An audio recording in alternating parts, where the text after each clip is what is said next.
Tiki, tiki, tiki. Y está.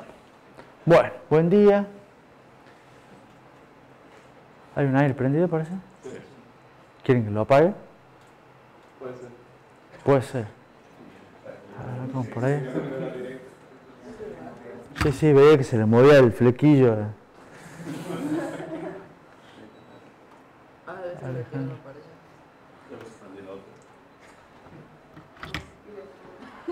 Bueno, buen día.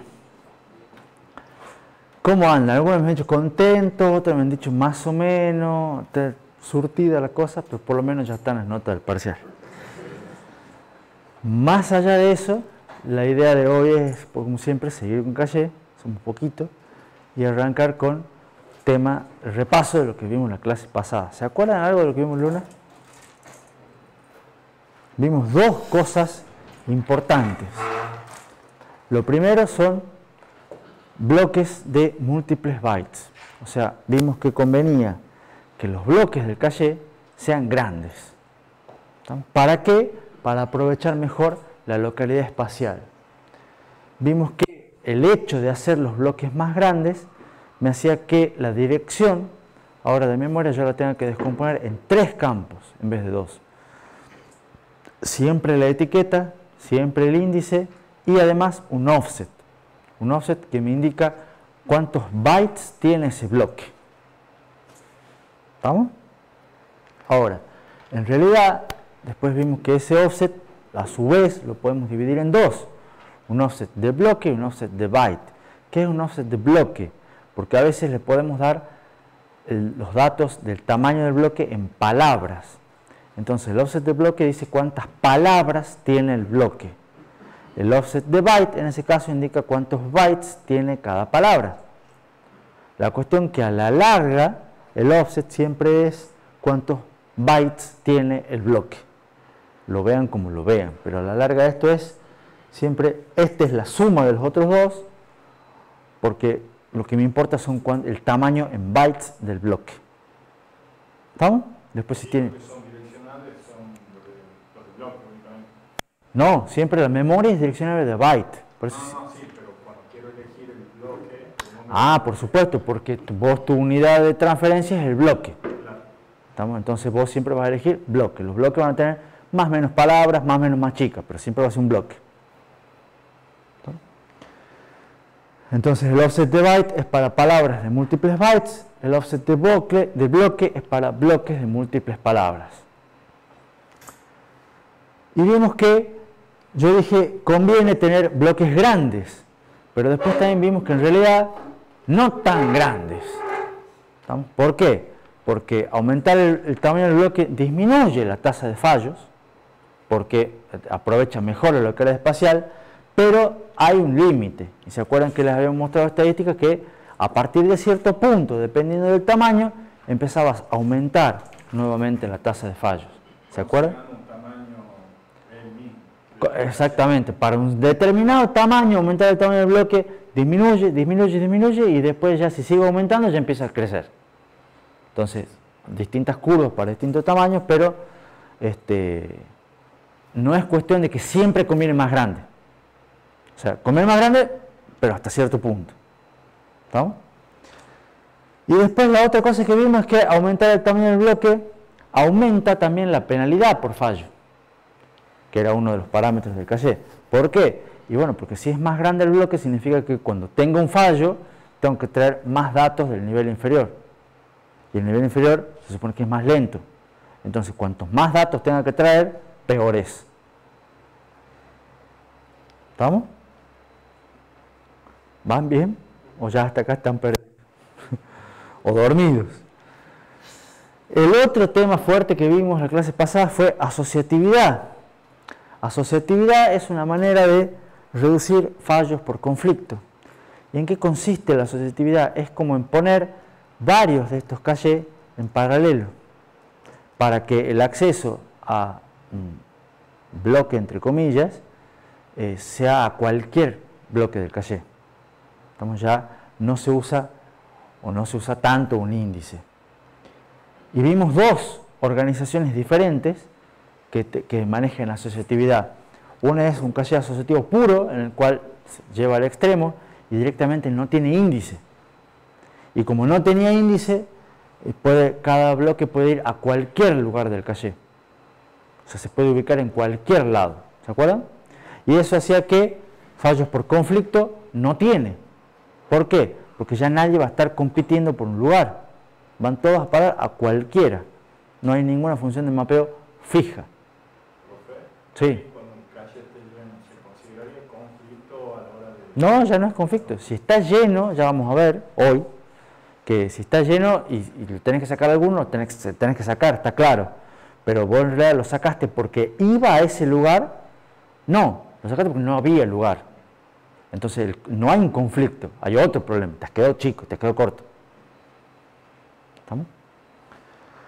Y terminamos la clase viendo que el caché de mapeo directo tenía ventajas, el caché asociativo tenía ventajas. Bueno, hagamos una mezcla entre los dos y es un caché asociativo por conjuntos, en el cual tiene un índice, pero un índice ya no selecciona un bloque, sino un conjunto de bloques. ¿Estamos? Entonces, el hecho de tener un índice lo hace que no pueda ir a cualquier lugar, o sea, no se puede ubicar en cualquier conjunto, va solamente al conjunto que le corresponda, pero dentro de ese conjunto puede ir a cualquier bloque del conjunto. Entonces es mitad mapeo directo, mitad asociativo.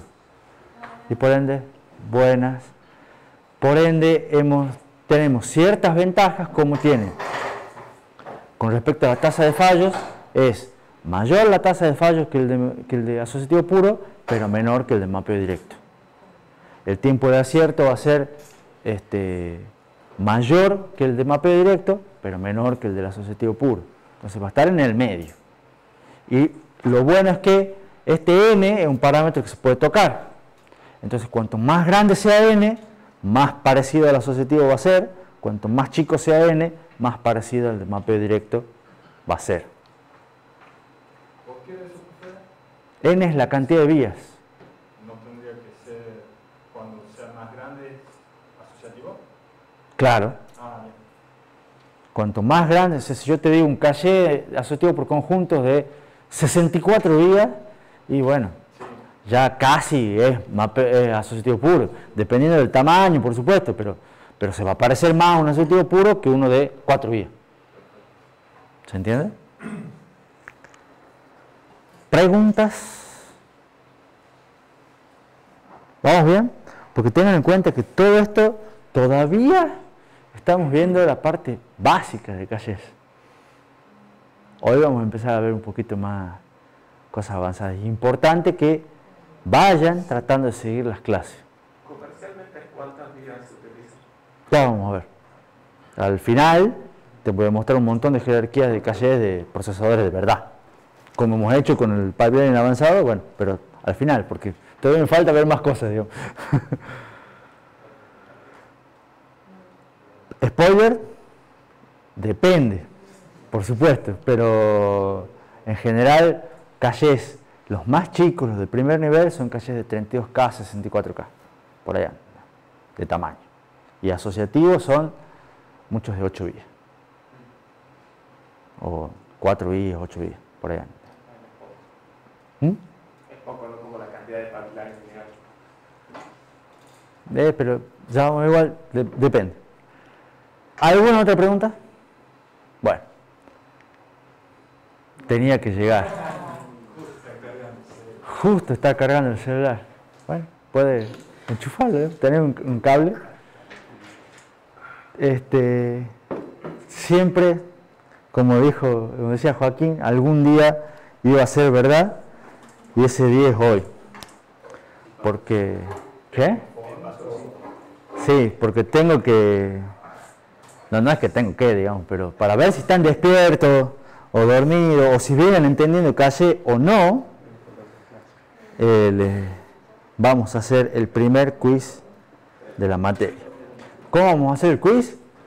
Les paso por Discord un link de Google Forms. Sala común de arquitectura, ahí fue. 8:22.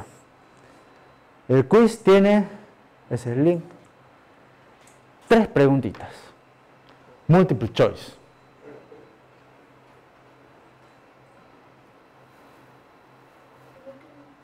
¿Requiere de calculadora? Puede ser.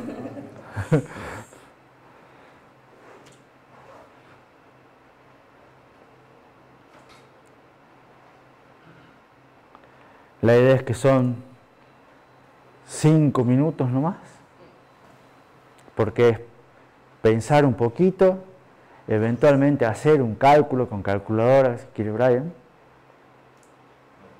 No tiene. Y responder alguna pregunta multiple choice. Ninguna es obligatoria, por supuesto.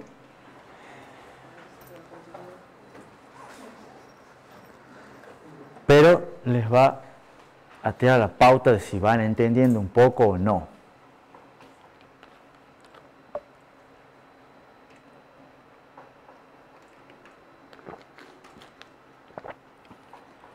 Y después de esto la pregunta va a ser, ¿cuántos quizzes serán? Ya saben que por lo menos no es mentira, digamos.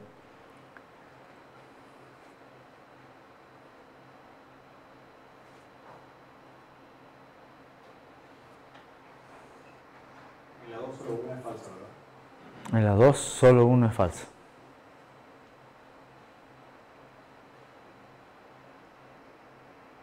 Va, no están las opciones acá. Tendría que haber copiado la opción.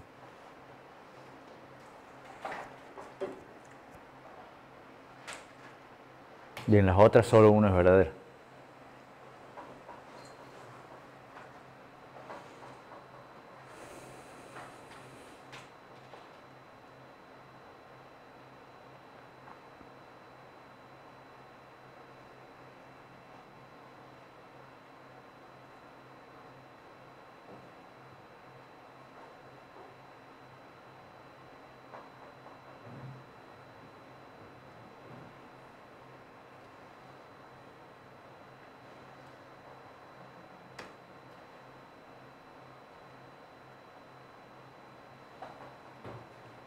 ¿Terminaste?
¿Ya está?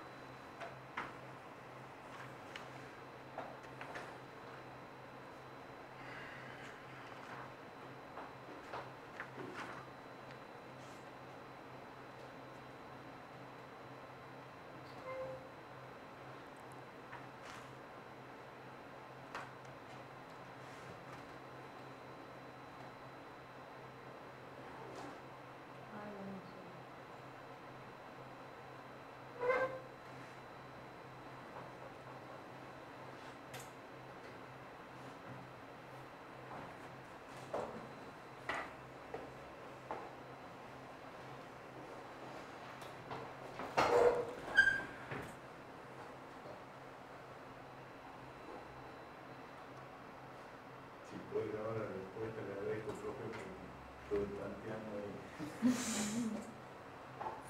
Las respuestas las vemos después, digamos. Que de hecho queda 1 minuto.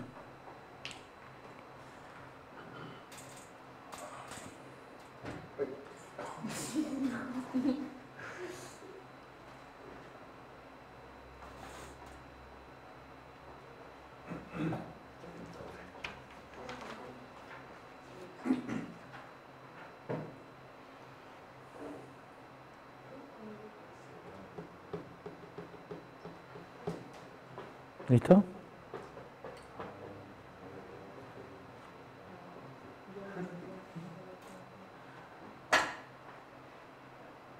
Año pasado, cosas así, me pasaba que había, ¿cuántos son? 6, 10 acá, y empezaba a tener 11, 12 respuestas. Lo cual puede ser, digamos, alguno que no esté. Claro, recibe la notificación en Discord y puede contestar igual. ¿Eh? Bueno. Sí. ¿Ya entraron todos?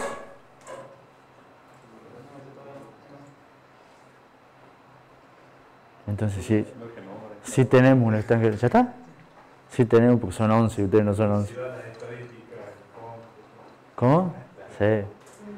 Dice Google que hay 3 que han sacado 100. Vamos a ver ya. Después los vemos ya. Después vemos cuando ajustamos eso. Esta es la parte del video que está muy aburrida. ¿Ya? Bueno, si se sabe que un caché de mapeo directo que tiene 512 bloques, cada uno de 16 palabras de 4 bytes, ¿qué tamaño tiene el caché? 32. Si se fijan, es casi idéntico a una diapositiva que vimos en la clase pasada, que la única diferencia es que el caché era de 256 bloques. Y habíamos respondido a la pregunta en clase, está grabada, que era un caché de 16K. Entonces, como este tiene el doble de bloques y todo lo demás igual, es un caché de 32K. ¿Pusieron 32K? Sí. ¿Dónde está? 32K. Bueno, lo que hay que hacer es multiplicar. 512 por 16 por 4. La segunda, que está mal puesta acá, es cuál de las siguientes afirmaciones sobre un caché asociativo puro es falsa. Ah, yo la leí re mal esa. O sea, yo puse la que creí que era. No la que era fácil. Me parece raro porque varias me parecían que Claro. eran. Entonces dije, se puede elegir solo una. Bueno. La parte positiva es que había varias que te parecían verdaderas, lo cual está bien, digamos. Entonces por eso dije, se puede elegir solo una. Claro, la parte mala es que hay que leer bien el enunciado, digamos, cuál es fácil, porque que además está en negrita, y lo puse en negrita en el form, digamos. En cabeza leyó hasta caché asociativo puro, no leyó el es falsa. Entonces he visto la primera que decía no tiene índice, marco esa. Y después alguien nos preguntó algo, y ahí le digo bien. Bueno. Creo que Joaquín preguntó, yo tengo una sola para marcar. Y yo le dije, con razón. Bueno, la pregunta es ¿cuál es falsa? ¿Cuáles eran las opciones? No me acuerdo porque no las tengo anotadas, pero la falsa es la que tiene mayor tasa de fallos. ¿Estamos? ¿Por qué? Porque normalmente, como no tiene fallos por conflicto, tiene menos tasa de fallo. ¿Estamos? Se espera que tenga menos tasa de fallo, si no, no tiene gracia. Digamos. Y después la tercera pregunta era parecida a la primera, pero ya con un caché asociativo por conjunto de 4 vías. Pero el 2 no era, o sea, no es falsa esa, no iría como opción o no, la respuesta que yo recién. Una de las opciones era tiene mayor tasa de fallo. ¿Por conflicto especificado? No. La opción era tiene mayor tasa de fallo que una de mapeo directo de igual tamaño. Y esa es falsa. No decía por conflicto. El motivo por el cual tiene mayor tasa de fallo, porque, o sea, por el cual no tiene mayor tasa de fallo, es porque tiene menos fallos por conflicto.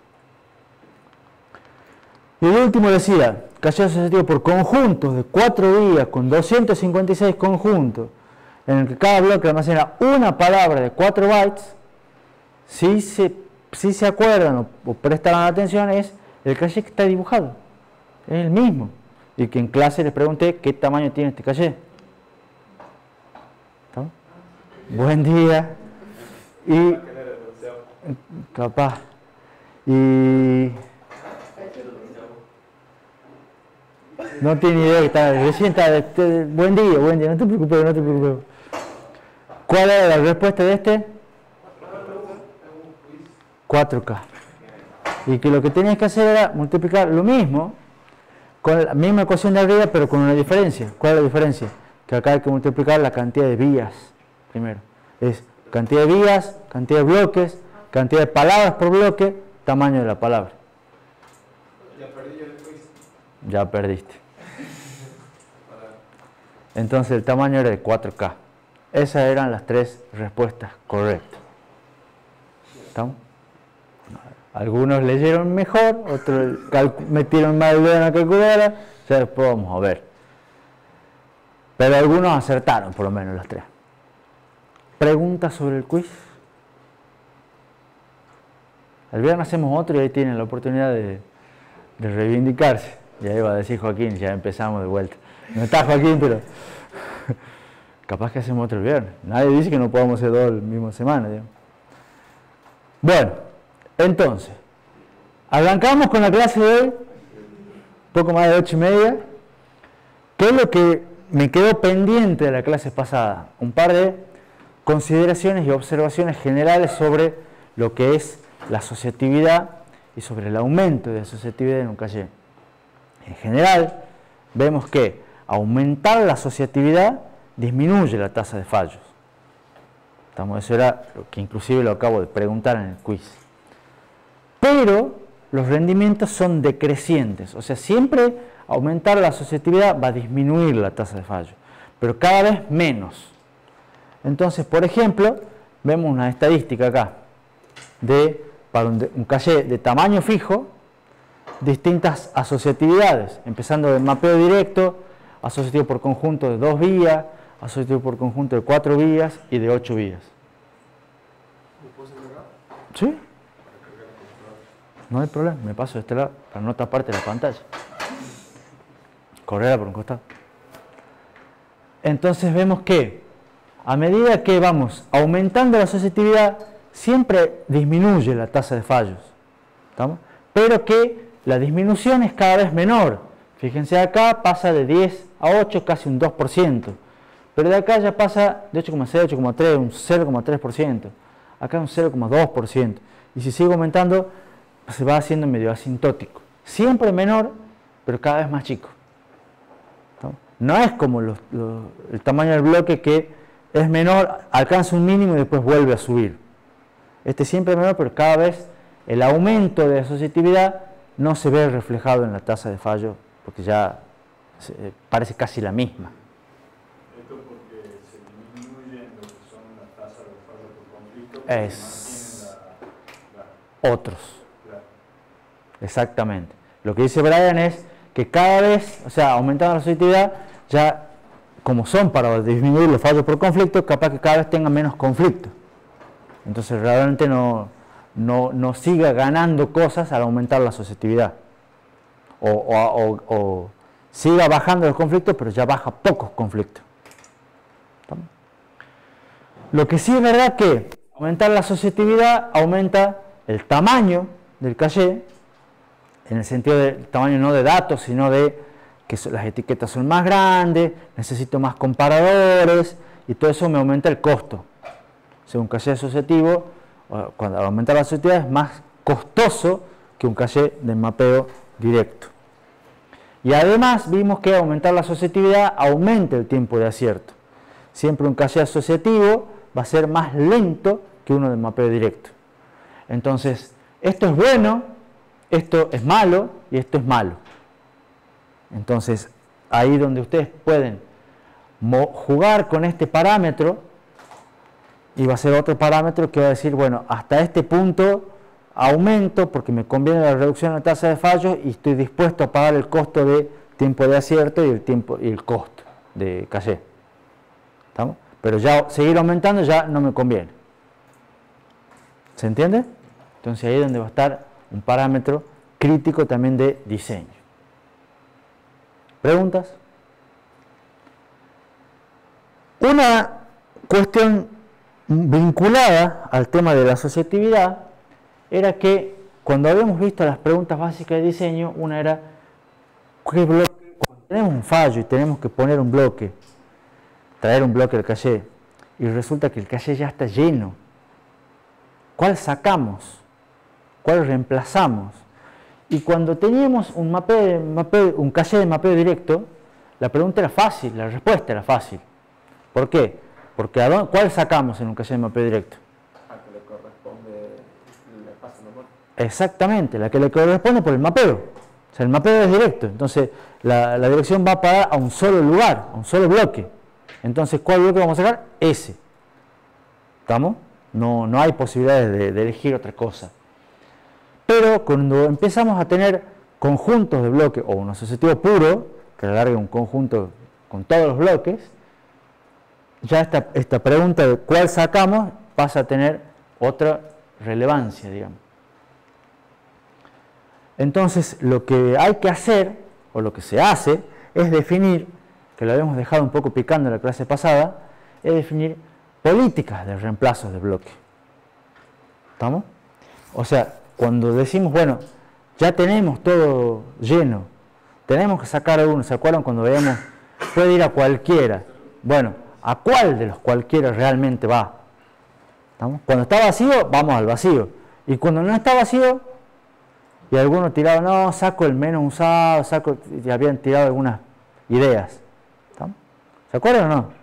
Ya hemos discutido un poquitito.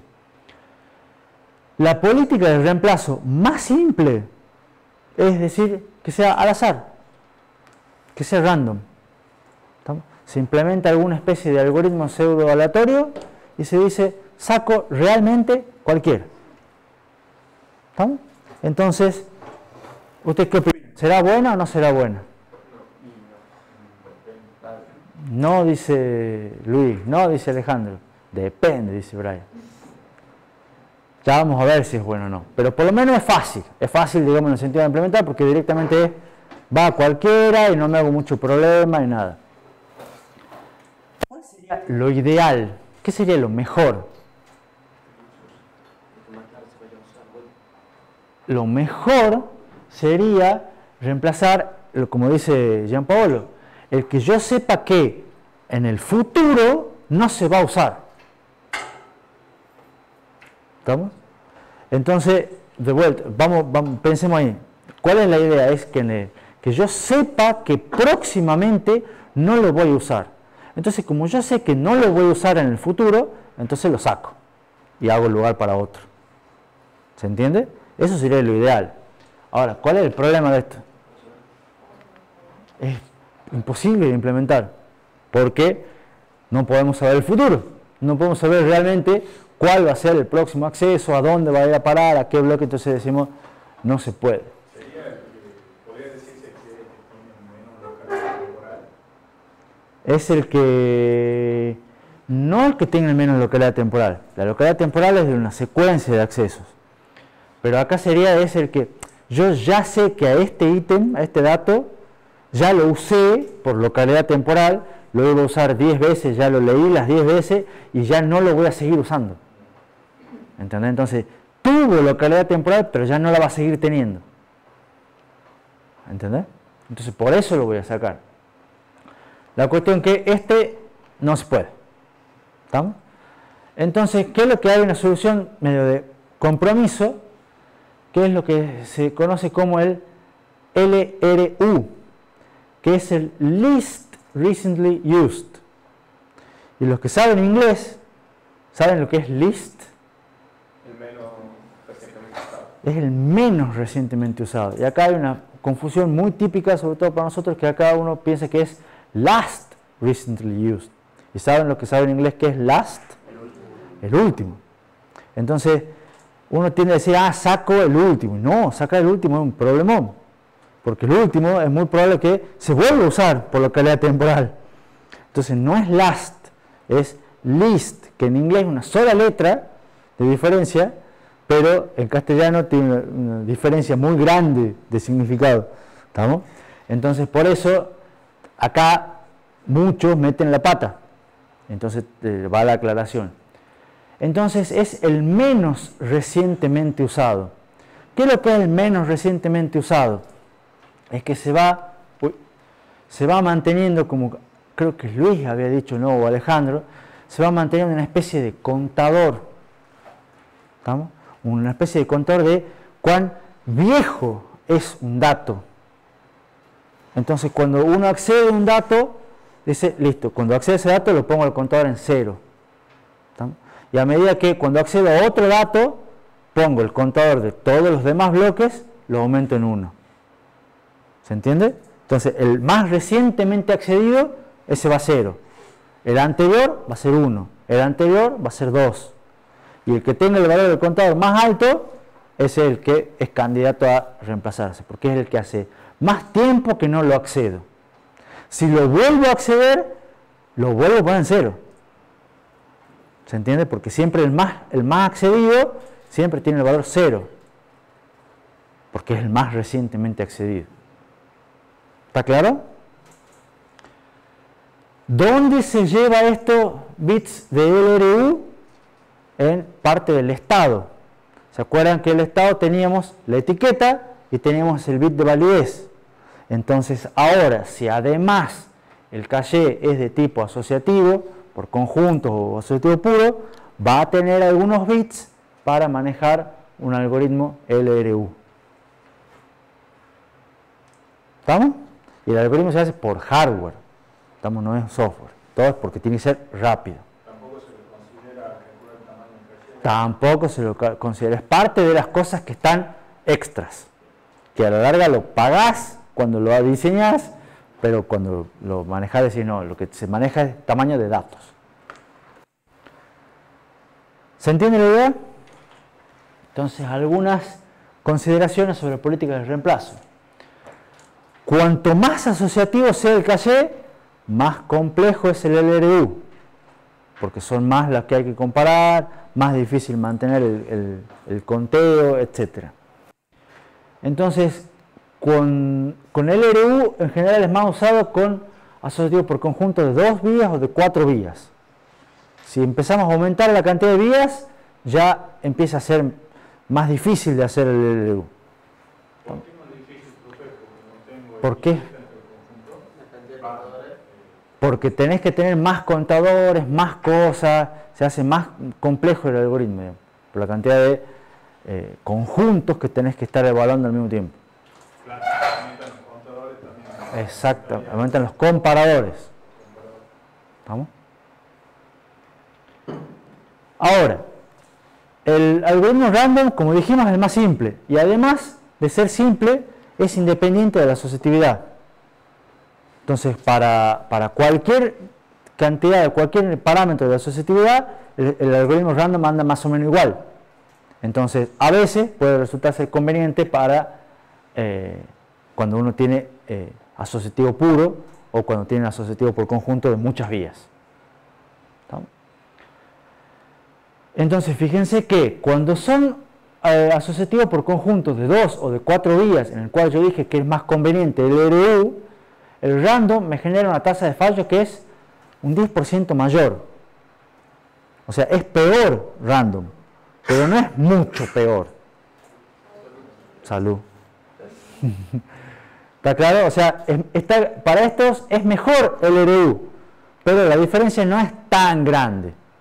Entonces, cuando sea más crítico, para tasa de fallos o algo, conviene el LRU. Pero si no, random, por simplicidad, está ahí nomás. Y a medida que aumentamos la asociatividad, la diferencia relativa a esta es cada vez menor. O sea, puede ser que el LRU sea siempre mejor, pero cada vez va a ser menos mejor. ¿Se entiende? Entonces, a veces, el hecho de utilizar random ya pasa a decir, tal que sea más simple, lo utilizo, es menos complejo, entonces me conviene utilizar random, a pesar de que sea un poquitito peor. ¿No? Y lo que dice es que al aumentar a su vez el tamaño del caché, cuanto más grande sea el caché, la tasa de fallos disminuye para ambas políticas, tanto para el LRU como para el random. Y a su vez disminuye la diferencia. Entonces, cuando el caché sea más grande, también se favorece random. Entonces, están ahí entre el random y el LRU, las diferencias son muy pequeñas. ¿No? Y a la larga, fíjense que la intuición de ustedes de la más simple, que era al azar, en realidad no es tan mala. Vamos a sacar cualquiera, a veces funciona bastante bien. Con asociativos con alta asociatividad y con alto tamaño, da lo mismo sacar cualquiera. ¿Se entiende la idea? ¿Preguntas? Si no hay preguntas, vamos con otra cuestión que nos había quedado pendiente de cuando hemos empezado a ver esto, porque hasta acá digamos que hemos visto ya, hasta acá básicamente son las cuestiones más básicas de Calle, que son organizaciones, mapeo directo, asociativo puro, asociativo por conjuntos, para ver las vías, que es un bloque, tamaño de bloque, tasa de fallos, esas son las cuestiones más básicas. Sin embargo, nos queda una de las más básicas, que es, ¿qué hacemos con las escrituras? Porque todo lo que yo venimos mencionando hasta acá, yo les dije, tenemos un acceso, y al principio de la primera clase les dije, supongamos que son todas lecturas, dejemos las escrituras para más adelante. ¿Alguno se acuerda? Bueno, ahora vamos a ver qué pasa con las escrituras. ¿Estamos? ¿Por qué? Porque les dije las dejamos para adelante porque son complicadas las escrituras. ¿Por qué? Porque las escrituras modifican valores. ¿Estamos? Las escrituras, de hecho, escriben, de eso se trata, digamos. ¿Estamos? Un store almacena un dato y lo que hace es modificar un valor. ¿Y por qué es complicado modificar un valor? Bueno, de acá se desprende también, digamos, del hecho de que las lecturas son más simples, hace que un caché para instrucciones sea mucho más simple que un caché de datos. Porque en general los cachés de instrucciones se escriben una sola vez al principio y después no se modifican.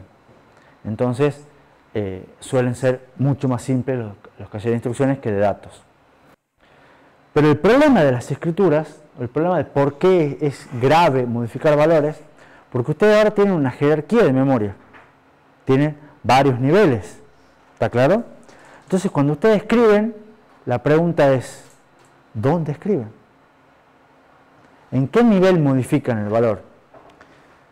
¿Alguna respuesta intuitiva? Brian se juega y dice, modifico en el primero, modifico en el nivel superior. Porque el procesador se comunica con ese nivel. Es bastante buena la respuesta de Brian porque es la intuición normal. Yo tengo el nivel superior, me comunico con ese, escribo ahí. Pero ¿qué pasa cuando vos escribís en el nivel superior?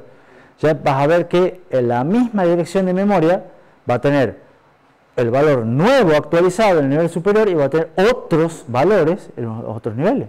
Claro, eso iba a decir, de última capaz que, como comúnmente lo que escribimos en memoria no lo usamos instantáneamente, capaz de escribir en el nivel más bajo que de ahí se vaya escribiendo cosas, se vaya como leyendo el valor como veíamos hasta ahora, por eso no es una alternativa. Puede ser, ¿escucharon lo que dijo Luis?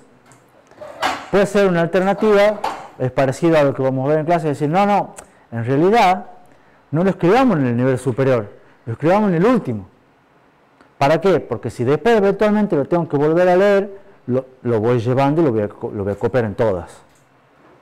Puede ser válido, pero lo que voy es, fíjense que ya, por lo menos acá, en este punto, lo importante es, como tenemos varios niveles, la pregunta pasa a ser, ¿dónde escribo? ¿En cuál nivel? Y ya vemos alternativas, pero y el problema pasa a ser este, que ya los distintos niveles van a tener datos inconsistentes entre sí. O sea, algún nivel va a tener un valor y otro nivel va a tener otro.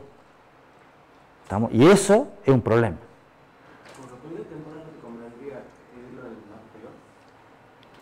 Ya vamos a llegar aquí con bien.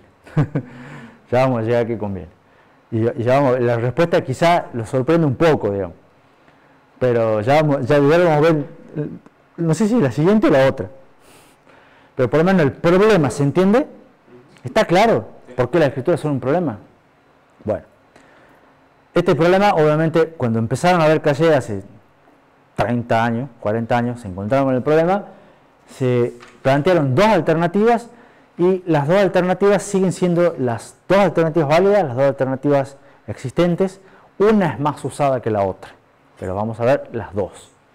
Y las dos se conocen como write-through, escritura a través, que es una idea parecida a la que dijo Luis, y la otra es escritura write-back, que es escritura diferida, que es parecida a lo que plantean Brian y un poco la intuición de Jean-Paul. ¿Estamos? Entonces, ¿qué es la política de escritura write-through? La política de escritura write-through, la idea clave es, cuando vamos a escribir, escribimos en todos los niveles. ¿Estamos? O, dicho de otra manera, si tenemos caché y memoria principal, escribimos en caché y en memoria principal. Y de esa manera evitamos las inconsistencias. ¿Estamos? Por eso es una escritura a través. O sea, se escribe en el primer nivel y se escribe en el segundo y se escribe en el tercero y se escribe en memoria principal. O sea, se iría propagando la escritura por todos los niveles. Es a través de todos los niveles. ¿Se entiende? ¿Qué es lo que pasa con esta política? Escribir. Si yo escribo en el caché y además en memoria principal, ¿de qué depende el tiempo de acceso? Del más lento, que es la memoria principal. Entonces, supongamos el ejemplo. Ustedes tienen un CPI ideal de 1. ¿Estamos? Tienen que los accesos a memoria son 50 ciclos, o sea, 50 veces más lentos que el caché. Y en la mezcla de instrucciones, ¿se acuerdan? En la mezcla de instrucciones ustedes tienen 10% de instrucciones store, lo cual es bastante razonable. ¿Estamos? Entonces, eso me lleva a que el 10% de las veces tengan que pagar 50 ciclos el costo de la escritura, el CPI se me va a 6. Así.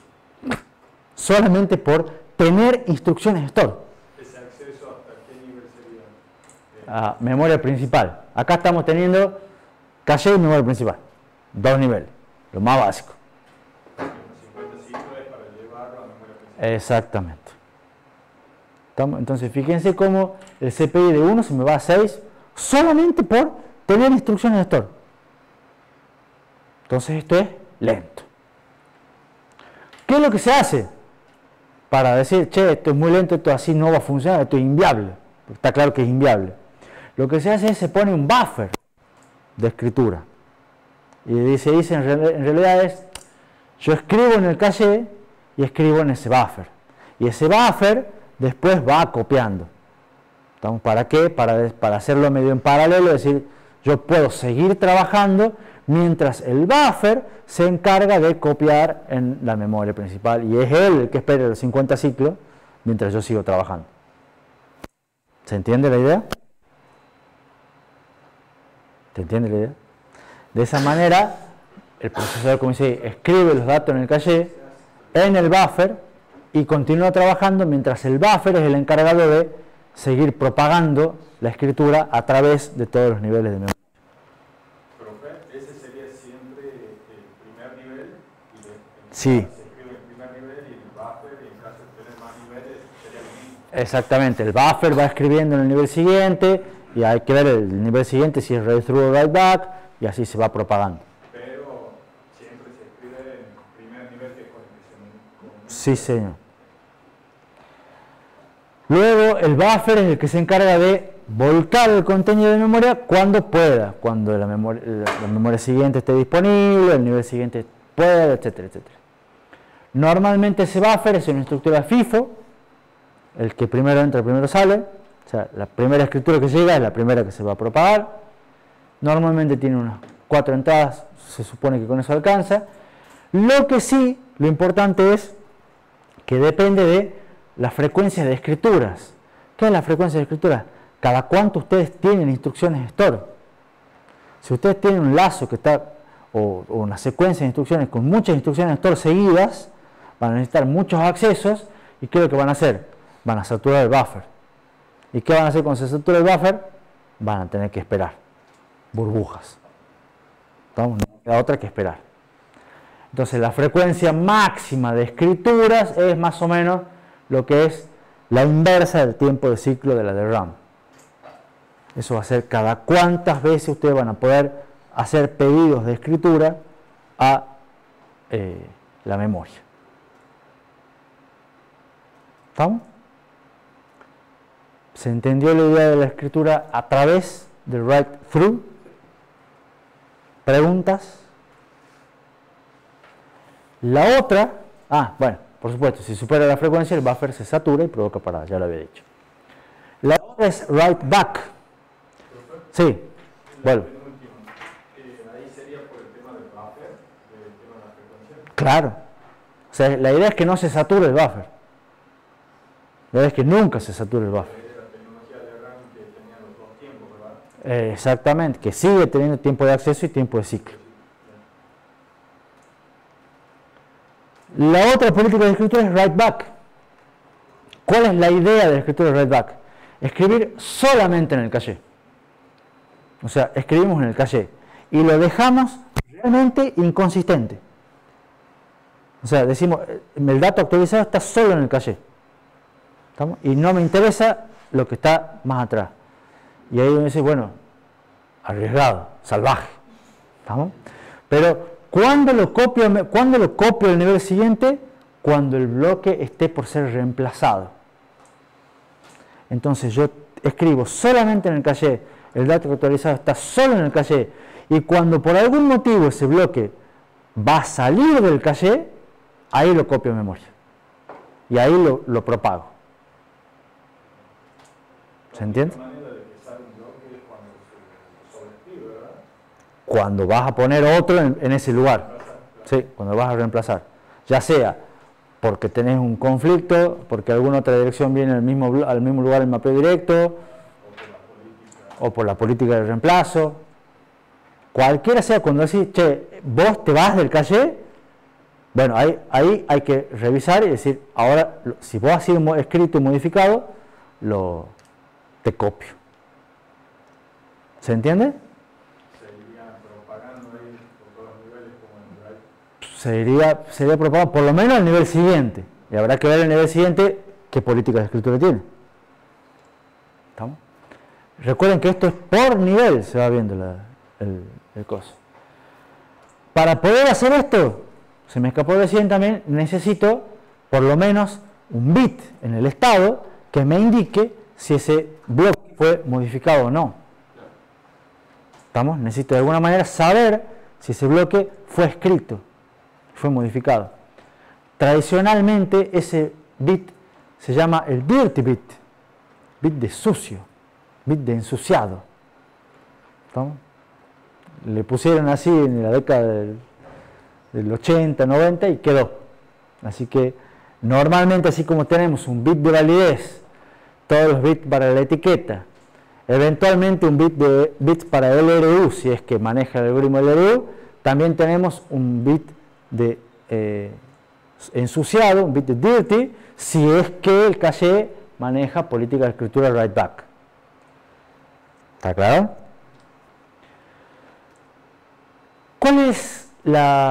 ¿Qué tiene de bueno este caché write back? Que reduce mucho el ancho de banda requerido a memoria. ¿Qué es lo que quiere decir eso? Que va pocas veces a memoria. ¿Por qué? Porque lo maneja él. O sea, todas las escrituras y las lecturas las maneja directamente el caché y solamente va al nivel siguiente a memoria cuando tiene que reemplazar un bloque. Entonces va pocas veces a memoria, entonces hace pocos accesos y eso es bueno, porque el nivel siguiente, en este caso de memoria, es lento. ¿Estamos? Otra cosa que tiene de buena es que permite unificar varias escrituras en un único acceso. ¿Por qué o cuándo pasa esto? Cuando tenemos varias palabras por bloque. Cuando tenemos bloques de más de una palabra, ustedes hacen una escritura y escriben, supongamos que tenemos bloques de 4 palabras. Entonces ustedes escriben, hacen un store word y escriben la primera palabra del bloque. Eso en un cache write-through genera una escritura y va al buffer. En un cache write-back escriben la primera palabra y lo marcan como escrito, modificado. ¿Está claro? Y después ustedes tienen otro store que escribe la segunda palabra del mismo bloque. Entonces en un cache write-through genera otra petición de escritura de otra palabra.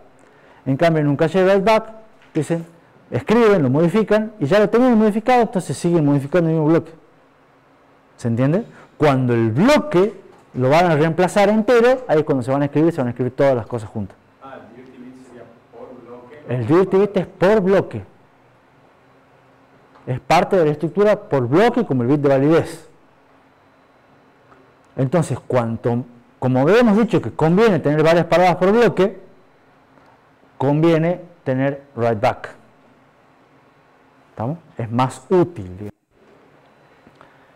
¿Qué es lo que pasa? Por supuesto, hasta ahora estoy contando las cosas buenas del write back. pero no todas son buenas. Aumenta la penalidad por fallo. ¿Por qué aumenta la penalidad por fallo?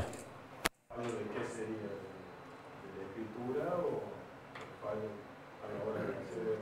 Vos vas, en realidad aumenta las dos cosas, digamos.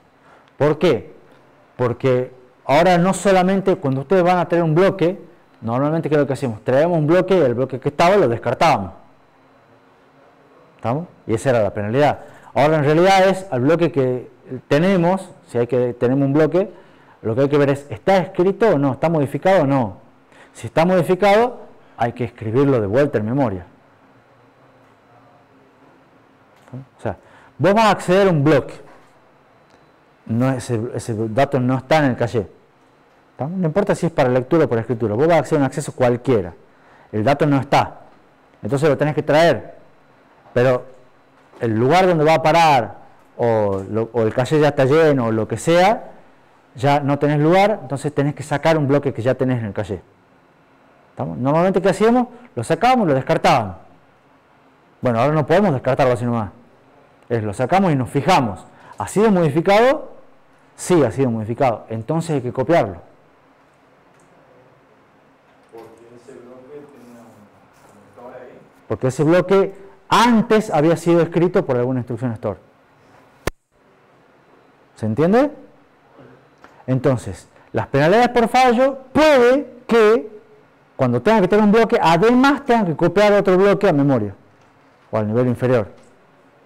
¿Se entiende? Entonces, a veces voy a tener que pagar una penalidad doble. No siempre, por supuesto, porque a veces puede que voy a revisar el bloque ha sido modificado, no, listo, lo descarto. Sería doble porque lo tengo que traer y a lo que estaba antes en ese lugar lo tengo que preparar. Exactamente. Por eso es doble. Una escritura en el siguiente nivel y una lectura. Pagas doble penalidad. Pero a veces. ¿Estamos? Entonces, hay cosas buenas y hay cosas malas del write-back. Y además, hay otra cuestión que tiene que ver qué pasa con los fallos de las escrituras. O sea, qué pasa cuando uno intenta hacer una instrucción store. Yo voy a hacer una instrucción store, quiero escribir un dato, pero el dato que yo quiero escribir no está en el caché. ¿Se entiende? O sea, voy a escribir un dato, ese dato no está en el caché. La pregunta es, ¿lo traemos para escribirlo o no? Es para pensar la pregunta. Y yo creo que depende de la política. Si tenemos write-through, directamente lo escribimos en el buffer. Y si no, sí hay que traer. Alejandro está despierto y dio con la respuesta correcta. El hecho de traer el bloque va a depender bastante de la política. ¿Por qué? Porque si yo tengo un caché write back en el cual la escritura es diferida, me conviene traerlo.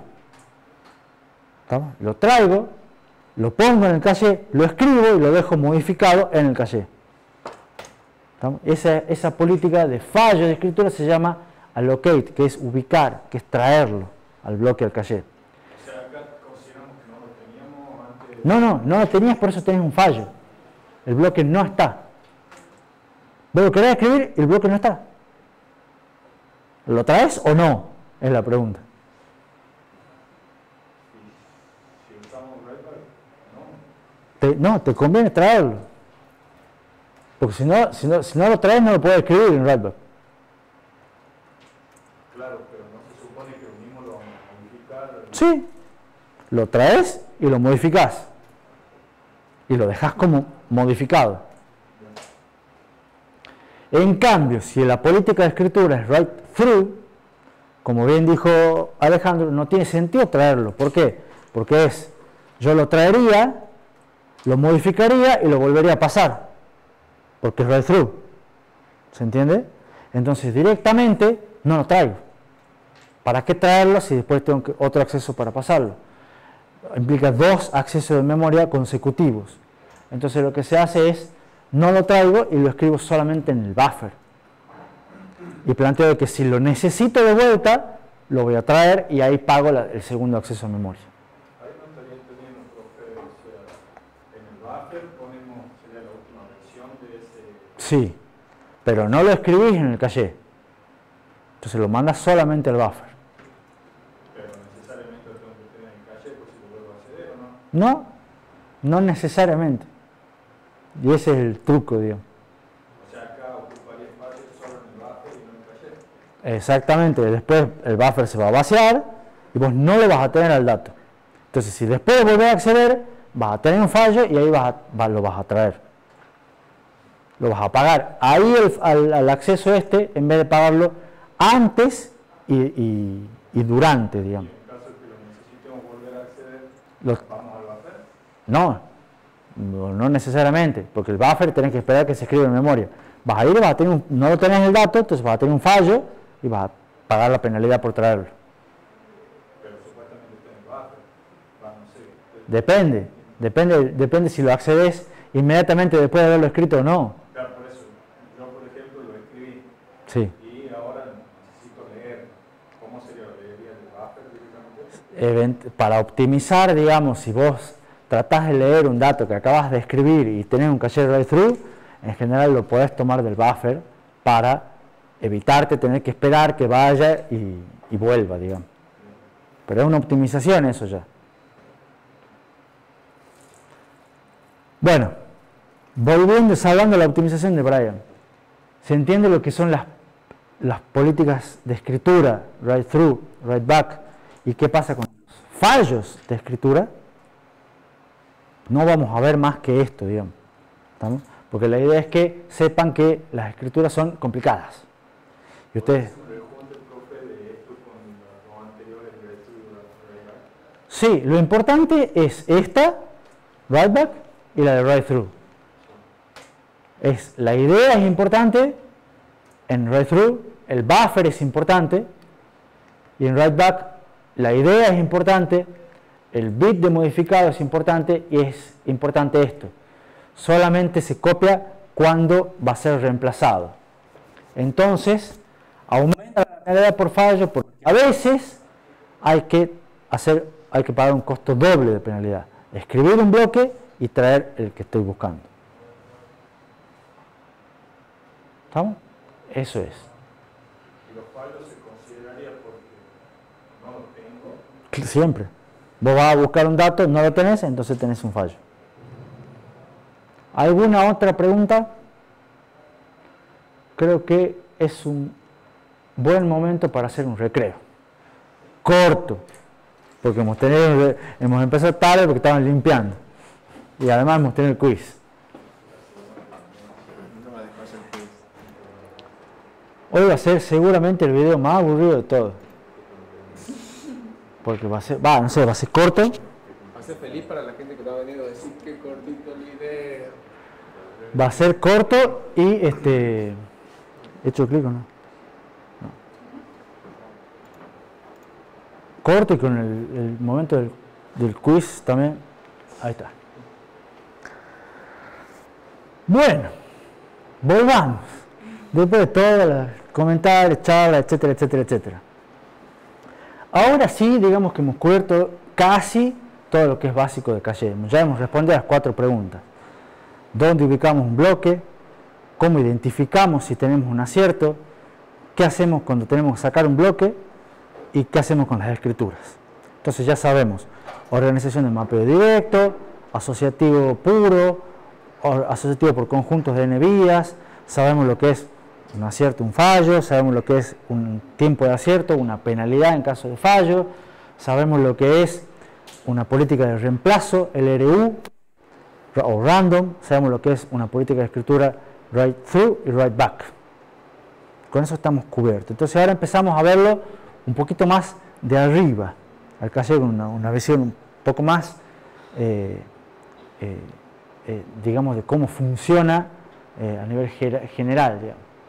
Y lo primero que vamos a ver son un modelo que se conoce el modelo de las 3 C en inglés, porque es un modelo que sirve para evaluar los fallos.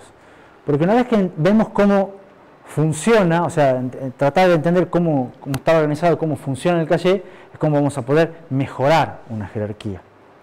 Entonces, este modelo de las 3 C sirve para entender cómo funciona. Y los clasifica a todos los fallos en 3, que son las 3 C.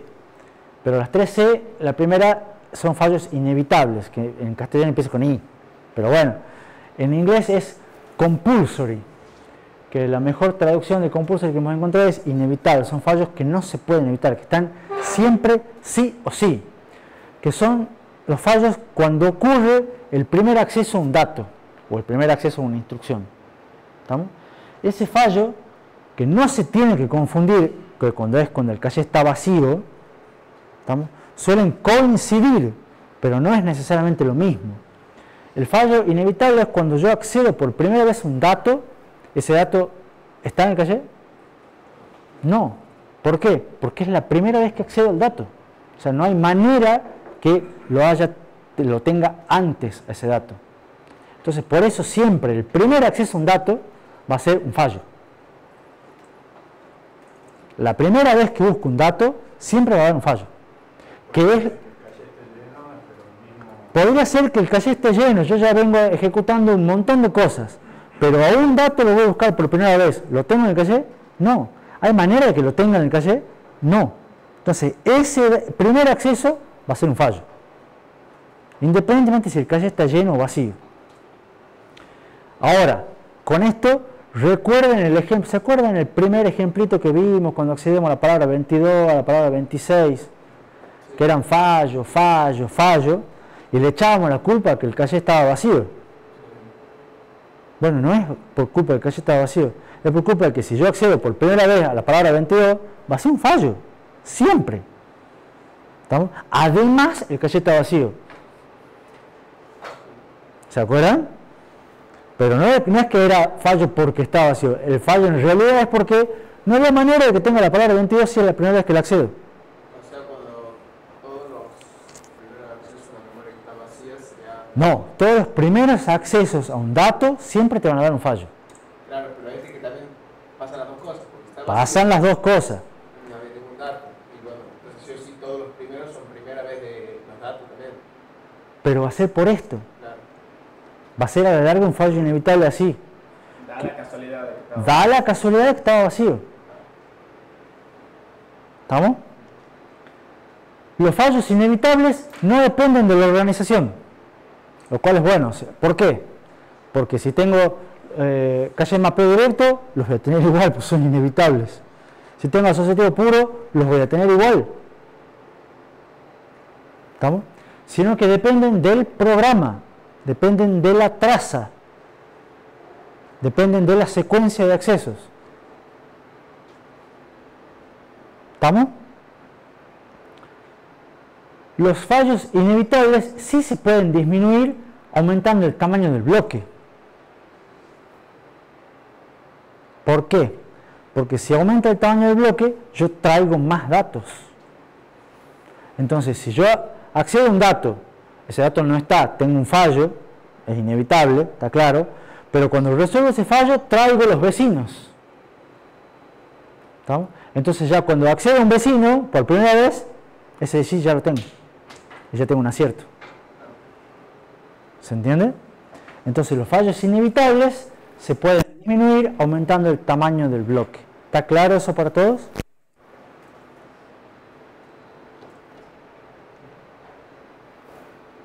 Después, el segundo tipo de fallos, este sí lo vimos. Fallos por conflicto. Múltiples direcciones de memoria se mapean al mismo bloque de caché o conjunto de caché. Entonces tiene la misma función de mapeo. Y ya vemos cómo se los reduce. Solución número 1, aumentamos el tamaño del caché. Porque al aumentar el tamaño, cambia la función de mapeo. Entonces, si antes coincidían, ahora capaz que no, o capaz que sí. Pero cambia la función de mapeo. La solución número 2, aumenta la asociatividad. Porque al aumentar la asociatividad, me disminuye los fallos por conflicto. El tercer tipo de fallo, la tercera C, acá ya son C de verdad, las últimas dos, son fallos por capacidad. ¿Qué son los fallos por capacidad? Tan simple como cuando el caché se llena. El caché es chico y no puede almacenar todos los datos que yo necesito. Entonces, yo necesito más datos de los que el caché tiene su tamaño. ¿Estamos? En ese caso, ¿qué pasa? El caché está lleno y tengo que empezar a sacar bloques. a reemplazar bloques que me hubiera gustado mantenerlos, pero no los puedo mantener porque el caché es chico. ¿Se entiende? En parte de conflicto, acá estaría relacionado directamente con el tema de la función de mapeo. Sí, siempre. Se puede considerar que hay un conflicto cuando hacemos la política LRU, que intenta escribir sobre un dato que ya está. Ya no sería un conflicto, ¿verdad? Porque es una política, eso que utilizamos para poder traer nuevos datos. Vos vas a tener un fallo, o sea, el conflicto va a estar cuando dos direcciones se vayan a mapear el mismo. Si vos tenés asociativo por conjuntos y tenés un conjunto con varios bloques, ¿estamos? Que son asociativos entre sí, entonces el conflicto lo va a dar porque la política de mapeo te va a seleccionar un único conjunto. ¿Estamos? Entonces, todas varias direcciones que van a ir a parar al mismo conjunto. La asociatividad te va a decir que vayan a parar a cualquier lugar de ese conjunto. Ahora, vos vas a tener una política para ver cuál reemplazás de esos. Cuál reemplazar lo vas a sacar por el LRU, pero el conflicto lo vas a tener previo a eso. Porque van a parar al mismo conjunto. ¿Entendés? En asociativo también podemos tener por conflicto. En un asociativo puro no tiene fallo por conflicto. ¿Estamos? Sí. En una situación, por ejemplo, que yo traigo el bloque de memoria 22. Sí. 22, 23, 24 y 25. Tenés bloques de varias palabras. Claro. Sí. Con esa dirección. Después, yo reemplazo por X o Y razón el bloque de memoria 22 en un mapeo directo. Sí. Y quiero traer el bloque de memoria 23. Sí. Traería 23, 24. No, 25. siempre es 22, 23, 24, porque fíjate que se hace con los últimos bits. Claro, sí, pero si yo solamente El voy a 20 buscar la dirección 23. El 23 va a ser la palabra 2 del bloque que contiene la palabra 23. Bien, o sea que al comunicarse con la memoria ya tienen bien divididas las secciones. Sí, porque es la misma dirección, vos la dividís en bits. Y los campos de la dirección, fíjate, van a ser siempre los mismos. Sí. El tema del conflicto por capacidad, Sí. ¿cómo lo distinguimos, digamos? Porque, o sea, tenemos un conflicto. Es buena pregunta, ya te la respondo a la diapositiva siguiente. Ya está, ya entendí la pregunta, aguanta un segundito. ¿Entienden los tres fallos? Sí. Los tres tipos de fallos. ¿Cómo se solucionan los fallos por capacidad? Es muy fácil. Aumento la capacidad, o sea, no hay vuelta que darle, digamos. Si el problema es que tengo el caché chico, lo hago más grande. No hay otra vuelta que darle.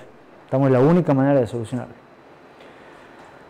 En realidad, el modelo de las 3C, también hay una cuarta C. Pero esa se la han descubierto después y la vamos a ver nosotros después. La cuarta C es coherencia. La vamos a ver en el tema 16. Lo cual les sirve a ustedes de especie de adelanto de que los voy a torturar con caché en el tema 12, 13, 14, 15 y 16. Y 17 también. ¿Estamos? O sea que de acá en más seguimos con caché. Y además todo el resto, digamos. Pero no se van a salvar de caché. ¿Tiene algo que ver con la consistencia que veníamos hace rato? No. La consistencia tiene que ver con el hecho de que tengan todos más o menos el mismo dato. Bueno, sí, algo parecido tiene que ver, sí. Sí, por ahí va. Ahora, en general, la gente que clasificó esto hizo este grafiquito que es interesante. El grafiquito muestra la tasa de fallos agrupados por tipo y distintos tamaños de caché. ¿Y qué es lo que hizo? Primero se ve que cuando el caché en general es chico, la mayor cantidad de fallos son por capacidad. Y a medida que va aumentando el tamaño del caché, está claro que los fallos por capacidad van disminuyendo. ¿Estamos? Y después lo que hace es, esto es mapeo directo, esto es asociativo por conjunto de 2 vías, esto es asociativo por conjunto de 4 vías. Y son los que van agregando sobre lo que es los fallos por capacidad, los fallos por conflicto. Entonces, mapeo directo, que es una vía, tiene todos esos fallos por conflicto. los fallos asociativos por conjunto de 2 vías tiene menos fallos, entonces quita todos estos fallos por conflicto. ¿Se entiende? O sea, lo que se va quitando ahí son únicamente... Lo que se va quitando son los conflictos. Eventualmente, si seguimos haciendo asociativo, aumentamos la asociatividad, va a quedar solamente la línea de los fallos por capacidad. Y los compulsivos están No existe la palabra compulsivo, son inevitables. Los inevitables están en el gráfico, pero son tan poquitos que son una línea que está acá en el cero. Porque siempre están, son inevitables, pero por suerte son poquitos. ¿Estamos? Ahora, observaciones sobre este modelo. En general es un modelo empírico, no es teórico. Entonces, Luis me planteaba recién, cuando yo tengo un fallo, ¿cómo sé realmente distinguir si es por capacidad o por conflicto? La respuesta es, no se puede. No se sabe distinguir si dado un fallo, es un fallo por capacidad o por conflicto. ¿Estamos? Es un modelo empírico. Lo que sí, no es tratan de explicar un fallo en particular, sino un comportamiento general. Lo que dicen es, yo tengo este caché, tengo esta cosa. Si yo le cambio un parámetro, ¿qué va a pasar? Entonces, si ustedes aumentan la asociatividad, se van a reducir los fallos por conflicto. ¿Se entiende? Si ustedes aumentan el tamaño, van a reducir los fallos por capacidad. Capaz que también reduzcan algún fallo por conflicto en el medio. No importa. ¿Se entiende el comportamiento general? Y lo que intentan es explicar por qué un dato no está en el caché. Y hay acá sí hay 3 alternativas. El dato no está en el caché porque nunca estuvo. Porque es la primera vez que se lo necesita ese dato. Entonces, si pasa eso, el fallo es inevitable. O resulta que estuvo, pero fue reemplazado porque hubo un conflicto. Entonces va a ser un fallo por conflicto. O resulta que estuvo y lo tuve que sacar porque no había más lugar disponible. ¿Estamos? Eso es lo que intenta responder el modelo. Y vemos como conclusión que si nosotros incrementamos el tamaño del caché, van a disminuir los fallos por capacidad. Quizás también por conflicto. Pero incrementar el tamaño me aumenta el tiempo de acierto. Y además me aumenta el costo, porque es más caro de construir. Y además me aumenta el consumo de energía. O sea, está bueno, pero malo, malo y malo. Son las 3C contra las 3P. Algo así. Si nosotros aumentamos la asociatividad, ya hemos visto que me disminuye el fallo por conflicto. Pero también me incrementa el tiempo de acierto, también me incrementa el costo, también me incrementa el consumo de energía. Aumentamos el tamaño del bloque, me va a disminuir los fallos inevitables, pero me aumenta la penalidad por fallos. Entonces todo tiene aspecto positivo y aspecto negativo. Entonces, lo que voy a ver en los próximos 5 minutitos es una pequeña introducción a cómo hacemos para ver qué conviene. O sea que todo es compromiso, ¿qué me conviene? Y vamos a empezar a ver lo que es el impacto de los caches en la performance. Primer punto, los caches, recuerden que nosotros habíamos visto performance, camino de datos y tenemos memorias ideales. Entonces ahora sacamos esas memorias ideales y ponemos un caché asociativo por conjunto de 8 días. ¿Estamos? De 32K, etcétera, etcétera, etcétera. ¿Qué va a pasar? Primero, el micro, ¿cómo funciona? Si tengo un fallo de caché, ¿qué es lo que hay que hacer? Esperar hasta que se resuelva el fallo. Insertamos burbujas. Cuando tengo un acierto, el procesador, el pipeline anda de 10. Pero cuando tengo un fallo, tengo que esperar. Ahora sabemos que son los posibles problemas que pueden ocurrir, se llaman fallos de caché. Entonces tengo que modificar el CPI insertando paradas. El CPI pasa a ser el ideal más las paradas por fallos. ¿Cómo se calculan las paradas por fallos? Hay 3 parámetros. El primer parámetro es tasa de accesos a memoria por instrucción. Entonces acá hay que ver si son paradas por instrucciones, paradas por datos. Cuantas más las instrucciones acceden toda la memoria de instrucciones a a la memoria de datos acceden solamente las instrucciones de datos. Y además eso se multiplica por la tasa de fallos multiplicado por la penalidad en caso de fallo. Y ahí vemos cómo la tasa de fallo y la penalidad influyen en el CPI. Un acierto en el caché hace que el pipeline trabaje normalmente. Pero el tiempo de acierto puede ser un camino crítico. ¿Por qué? Porque normalmente las etapas que más demoran son las etapas de memoria. Eso es algo que les vengo diciendo. Entonces puede ser un cuello de botella. Si yo les digo, me aumenta la asociatividad, me aumenta un 10% el tiempo de hit. ¿Estamos? Entonces me dicen, bueno, me aumenta el tiempo de hit, pero el tiempo de hit, capaz que ese 10% sea la etapa crítica del pipeline, la que me determina el tiempo de ciclo. Entonces aumentar un poquito la asociatividad en realidad me está aumentando el tiempo de ciclo del pipeline. Ahí consideramos que se aumenta tanto a la memoria de datos como a las instrucciones. En general te voy a dar ese dato. ¿Estamos? Puede ser crítico o no. Entonces quizás aumentar el tiempo de acierto de un caché puede perjudicar a todas las etapas. ¿Estamos? Entonces ahí es donde hay que afinar el lápiz y tener cuidado si queremos o no aumentar el tiempo de hit de un procesador. Esa ya la vemos en la clase que viene. ¿Preguntas con esta diapositiva? Ese cálculo de CPI lo vamos a ver hasta en la sopa. Pero fíjense que en realidad es lo mismo.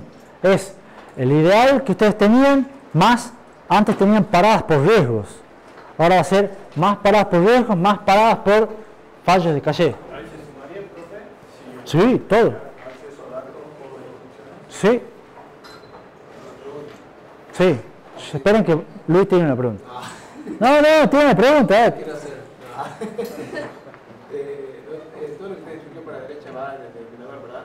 Como multiplicado. ¿Todo lo que está aquí? No, esto es acceso a memoria por instrucción. Esto es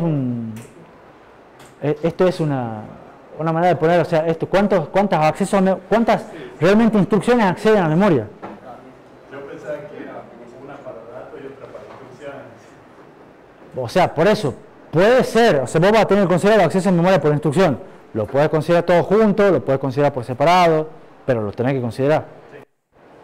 Las dos maneras son válidas y vas a tener las dos. De todas maneras, es buena la pregunta de Brian. Y a ver, yo les hago una pregunta ahora, a pesar de que guardaron todo, piensen. Yo tengo una mezcla de instrucciones, ¿estamos? En las cuales el 30% de las instrucciones son de transferencia de memoria. O sea, son instrucciones tipo load o instrucciones tipo store. ¿Está claro el enunciado hasta ahí? Sí. Bien. ¿Cuánto es la tasa de acceso a memoria por instrucción? 0,3 dice Alejandro. 1,3 dice Brian. ¿Quién da más? ¿Qué dice? 0,3 dice Luis. Y mira, desde acá veo cómo se están moviendo los cimientos, Brian. Mira. O sea, ¿cómo era la pregunta? ¿Cómo era la pregunta? Yo tengo una mezcla de instrucciones en la cual el 30% de las instrucciones son de transferencia de memoria. ¿Estamos? ¿Cuánto es la tasa de accesos a memoria por instrucción? La tasa de referencias a memoria por instrucción. ¿Cuántos accesos a memoria hago por instrucción? Acá Alejandro y Luis dijeron 0,3 y Brian tiró un 1,3. ¿No se considera también la memoria de instrucciones?